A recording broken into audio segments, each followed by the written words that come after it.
Vamos falar agora de espécies de plantas daninhas. Você já citou várias, você já citou caruru, pé de galinha, vassourinha de botão, não sei se o amaranthus também. As outras espécies culturais que podem ser voluntárias dentro do próprio algodão. O que hoje você foca? Quais são as populações que você foca? E como que nós estamos em termos de tecnologias, produtos e também tecnologias de aplicação para o controle dessas principais espécies de plantas daninhas na cultura do algodão?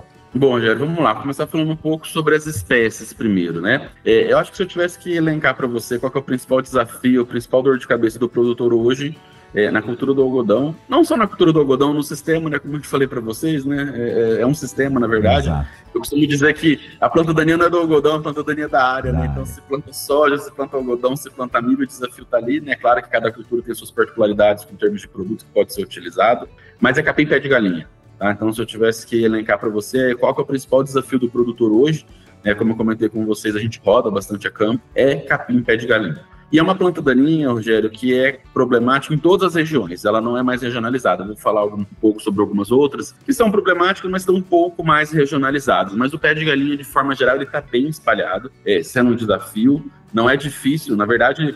Não tem um produtor hoje que não tem um talhão que tem problema com pé de galinha, tá? Até aquela coisa, quem tem problema com pé de galinha? Na verdade, você tem que fazer a pergunta ao contrário, quem né? Não tem. Quem tem poucos talhões com problema de pé de galinha, tá? E não só Mato Grosso, é importante falar que nas outras regiões produtoras de algodão é o principal desafio também, então Bahia, Goiás, MS. E por que o pé de galinha é esse desafio? E aí a gente já vai entrar na seara de problemas de resistência. Então é importante a gente citar que na cultura do algodão, a gente tem trabalhos e tem relatos e trabalhos comprovando a questão de resistência de pé de galinha a graminicidas desde 2005, 2006, né? Eu não estava nem no IMA ainda, já tinha relatos em Lucas do Rio Verde de resistência de pé de galinha aos graminicidas, tanto FOP quanto DIN, enfim. E aí é claro que a gente passou por um período de problemas, mas aí a partir de 2009 começa a ter as transgenias na cultura do algodão em grandes áreas, né?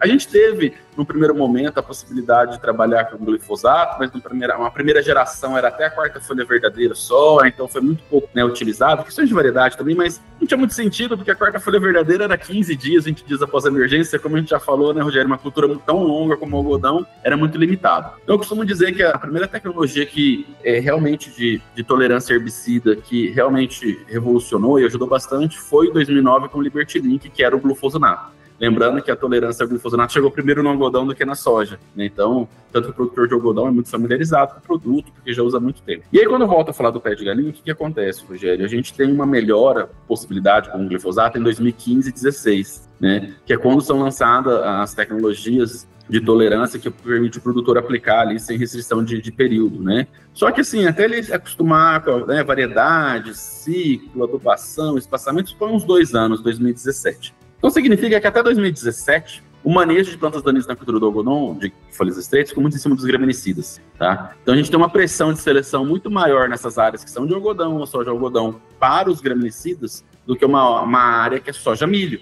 A área que é soja-milho, o produtor tem mais problemas e reclama mais do pé de galinha para o glifosato. Nas áreas de algodão, seja algodão safra ou algodão safrinha, mas que tem muitos anos, a reclamação foi primeiro aos graminicidas. E claro, como está com a soja, está tudo misturado, começa também a reclamar. Começa não, já tem um tempo com reclamações a glifosato, tá? Então, qual é o panorama que a gente tem com o pé de galinha hoje? Muitas áreas que realmente são resistentes a glifosato e graminicidas, principalmente os FOP. Então, a Loxifop, né, que Xalofop um pouco menos, mas também tem. E aí o Clethodim funciona um pouco melhor, né? Tem áreas com resistência a Clethodim também, mas uma frequência menor. Só que, desses produtos que eu citei para você, o que mais me preocupa é o glifosato, porque a gente vê uma escalada das frequências de amostra que a gente recebe que realmente são resistentes a glifosato. E isso reflete justamente na dificuldade do produtor, né? Na verdade, está perdendo as principais ferramentas de herbicida, e aí sobra um desses que ainda funciona, junto com o glufosinato, falando em pós-emergência, né? Desde que a variedade de algodão permita essa aplicação, né, do glufosinato. Então, o grande desafio é esse. Uma parte está relacionada à resistência, e uma parte, Rogério, Eu costumo dizer que a gente ainda é o resquício da geração glifosato, né? Aquela geração que não se preocupa muito com o estádio, não faz um monitoramento, porque era aquela coisa, né? Aumenta um pouco a dose, aplica de novo, né? Então, assim, a gente passou por anos de muita tranquilidade no manejo. Então, outro ponto que eu acredito que para o pé de galinha precisa ser melhorado é o estádio das plantas daninhas. A gente precisa manejar esse pé de galinha menor. Porque mesmo nas populações onde a gente faz os testes e elas não são resistentes, a gente vê que ao aplicar esses produtos até 3 perfilhos, você tem um desempenho. A hora que você passa para 4, 5, 6 perfilhos, eu estou sendo bem bonzinho, porque 6 perfilhos não é um pé de galinha tão grande, é naquela coisa encocerada, a gente já começa a ver quedas de... Você passa de patamares de 90%, 95%, até 100% de controle com planta até 3 perfilhos. Quando você passa para 5, 6 perfilhos, você chega a cair para um glifosato para 30%, 40% de eficiência. E Edson, de 3 a 4 perfilhos para mais de 6, o intervalo de... É 2 semanas. Não, é 2 semanas, é 10 dias, né? Por que acontece, Rogério? O pé de galinha, né, ele germina, com uns 10 dias mais ou menos ele lança o primeiro perfilho. A cada 5, 7 ele lança outro. Às vezes até depende de temperatura, tipo de solo, enfim, mas só para você ter uma noção que é muito rápido.